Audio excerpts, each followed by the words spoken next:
السلام عليكم، أنا أيمن محمد، وإن شاء الله النهاردة هنتكلم عن نقطة مهمة جدا، وهي نقطة مقارنة الدولار بالعقار.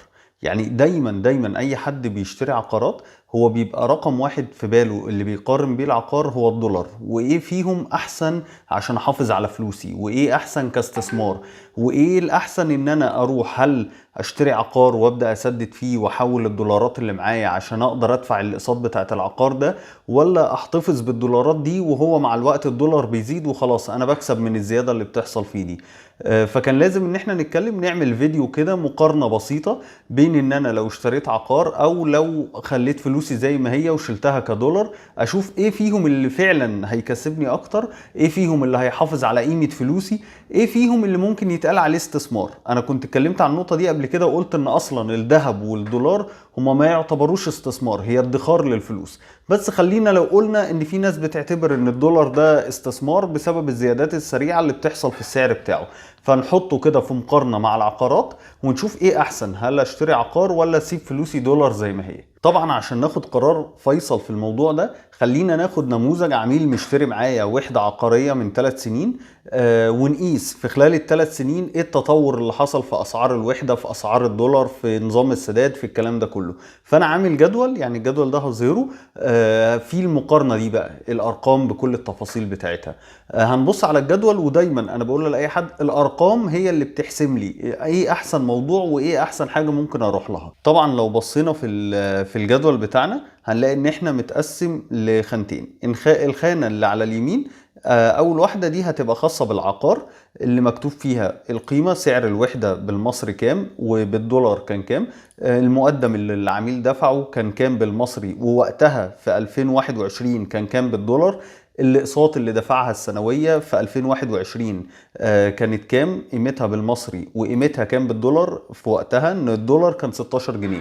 يعني لو بصينا كده سريعا هي الوحدة كانت بمليون 370 ألف جنيه. مدفوع مقدم 137 ألف، كان الدولار وقتها ب 16 جنيه، فهو دفع 8600 دولار. كانت اقساطه السنوية في السنة كان مطلوب منه 176 ألف جنيه، اللي هو بالدولار حوالي 11 ألف جنيه، برضو على دولار سعره كان 16 جنيه.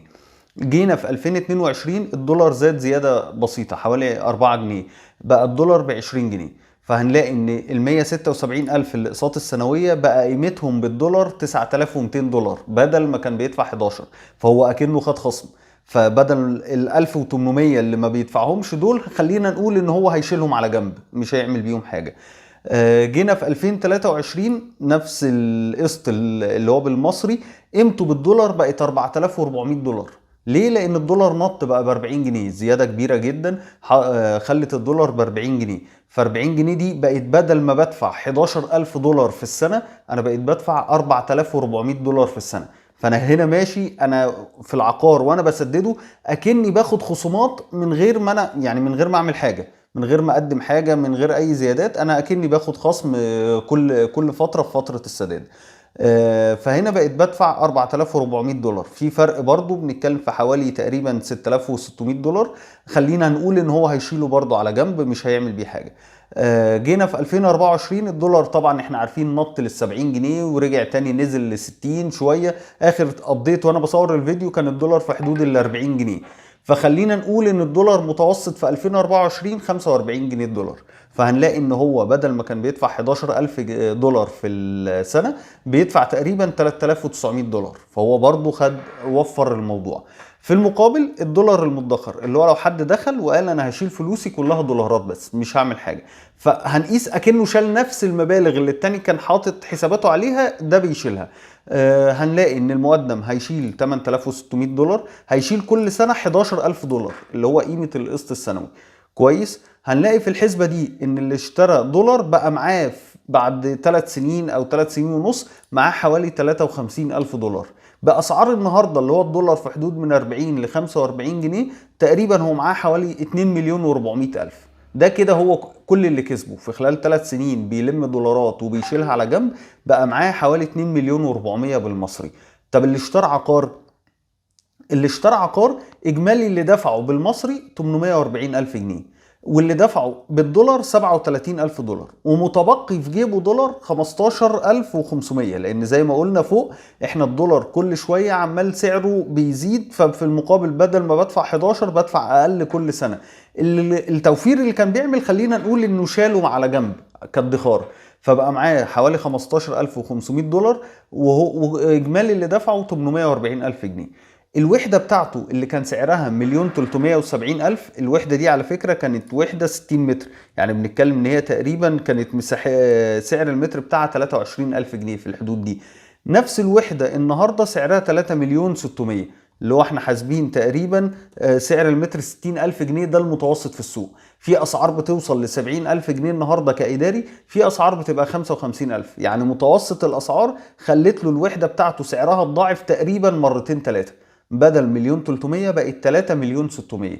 فهو ده مكسب رهيب. معاه دولار قيمته النهارده 700,000 جنيه، يعني اجمالي ربحه 4,300,000. يعني انا اشتريت وحده سعرها زاد حوالي 2,200,000، ده مكسب في الوحده، ومعايا دولار قيمته 700,000، ده مكسب تاني اللي انا وفرته في خلال فرق العمله اللي بيحصل. فبقى في المجمل معايا ارباح 4,300,000. واللي وفر فلوسه الدولار معاه ارباح 2,400,000. فبالمنطق يبقى مين اللي كسب اكتر؟ اكيد اللي حط فلوسه في عقار، لان احنا هنا بنتكلم في فرق ربح تقريبا داخل في حوالي 2 مليون جنيه او اكتر كمان شويه.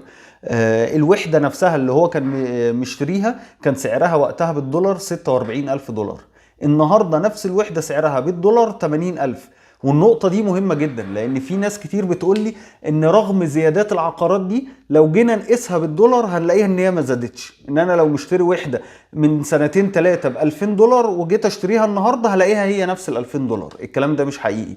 أنت الوحدة اللي كنت من سنتين ثلاثة ب 50,000 دولار وب 40,000، النهاردة هتيجي تشتريها هتلاقيها ب 70,000 ب 65,000. فالوحدة سعرها بيزيد في كل الأحوال. حسبتها بالدولار هتلاقي سعرها زاد، حسبتها بالمصري هتلاقي سعرها زاد. فعشان كده دايما بقول ان اللي داخل يستثمر في العقارات وداخل يستثمر بأرقام وهيقيسها بالدولار، لا، انا بقول لك ان هتلاقي دايما العقار بيكسب، وبيكسب باكتر من طريقه. لان زي ما قلنا انا لو حوشت فلوسي كلها الدولارات لمده 3 سنين عملوا لي في الاخر كام؟ 2,300,000. في المقابل اللي معاه نفس الفلوس دي حطها في عقار بقى معاه 4,400,000 او 4,300,000. ده فهو كسب باكتر من طريقه. كسب فرق الوحده ده، كسب ان عقاره بيزيد مع الوقت كل شويه، بعد ما كان مشتريه بحوالي 1,300,000 النهارده ب 3,600,000. كسب ان هو بدل ما كان بيدفع في الاول من سنتين ثلاثه في السنه 11,000 دولار، النهارده بيدفع 4,000 دولار، فهو وفر على نفسه فلوس كانت بتدفع. كسب ان الدولار اللي خده كفرق ال 4,000، الفرق بتاع الاقساط ده يقدر ان هو يوظفه باكتر من طريقه. يقدر يشتري عقار تاني ويدفع الاقساط بالفرق اللي حصل، يقدر انه يشيله على جنبه ويبقى كده بيلعب في الاتنين، مشتري عقار وبيدفعه ومعاه دولار بيشيله على جنبه وبيحوشه. لان هو فعلي وفر اكتر من 60% من قيمه القسط بتاعه. وفرها ازاي؟ عشان اشترى بدري. انت العقار دايما كل ما بتشتري، يعني اللي اشترى من سنتين كسب، اللي بيشتري من سنة كسب، اللي بيشتري النهاردة بعد سنتين هيبقى كسبان حتى لو هو شايف ان هو خسران. اللي بيشتري بعد سنتين، بعد سنتين كمان هو كسبان. لان العقار دايما في مصر احنا عارفين ان العقار هو رقم واحد، ما بيزيد ما بينقصش، شغال ما بيوقفش عليه الطلب. ناس كتير فضلت تتكلم في حتة هيحصل ركود، الناس مش هتشتري، الاسعار هترخص. انا بقالي تقريبا في المجال اكتر من 10 سنين عمر ما ده حصل، وناس قبلي في المجال ب 15 سنة و20 سنة عمر ما ده حصل معاهم. دايما العقار هو أأمن حاجة تحط فيها فلوسك. واكبر دليل على ده اللي حاصل في البلد اليومين دول بعد الصفقة بتاعت راس الحكمة، وبعد ما الدولار اما وصل ل 65 و70 جنيه في السوق السوداء، النهارده رجع ل 40 جنيه تقريبا. الذهب بعد ما وصل ل 4000 و4100 و4200 النهارده عمال بينزل بقاله اهو اكتر من اسبوع. فالعقار سعره زاد ما نزلش تاني. يعني هل لقينا او سمعنا عن شركة عقارات زودت السعر خلته ب 70,000 وبعد كده لما الدولار هدي قالت لا خلاص نرخص اسعارنا تاني؟ ما حصلش. بالعكس، العقار سعره زاد، هو ثابت على الرينج ده، مش هينفع ان هو ينزل تاني. فانت لو اشتريت العقار في اي وقت هتلاقي دايما انك بتكسب، بس الشرط الاساسي انك تصبر عليه.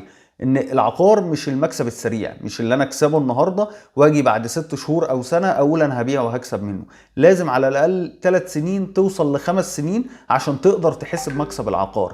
ده انا هنا كمان بتكلم على المكسب في السعر، قيمة الوحدة كسعر. انا ما اتكلمتش على مكسب العقار كايجار واستثمار، ان انت تأجر الوحدة دي وتجيب لك عائد وانت راس مالك محفوظ فيها زي ما هو. انت الدولار لو متشال معاك مش هتقدر ان انت تجيب منه دخل اضافي، الذهب لو متشال معاك مش هتقدر تجيب منه دخل اضافي، لكن العقار وهو موجود سعره بيزيد وبيجيب لك ايجار بعد 3 سنين، بعد 4 سنين هيبدا يجيب لك ايجار، فانت زود لك الدخل بتاعك من غير ما انت ما تعمل اي حاجه. ده اللي بنسميه الربح السلبي، اللي هو انا مفيش مجهود ومفيش حاجه وبكسب، والعقار اللي انا قيمته النهارده 4 مليون لو صبرت عليه 10 سنين قيمته بتزيد مع الوقت ما بتنقصش. فعشان كده دايما انا اي حد بيكلمني بنصحه لازم يعني العقارات لما تدخلها لازم طبعا تختار صح، تختار المنطقة اللي هتشتري فيها، تختار نوع الاستثمار، هل هو إداري، هل تجاري، هل طبي، هل سكني، تختار المشروع كويس جدا، تختار الشركة اللي ليها سمعة كويسة وتقدر تبقى ملتزمة معاك وتسلمك في مواعيدها،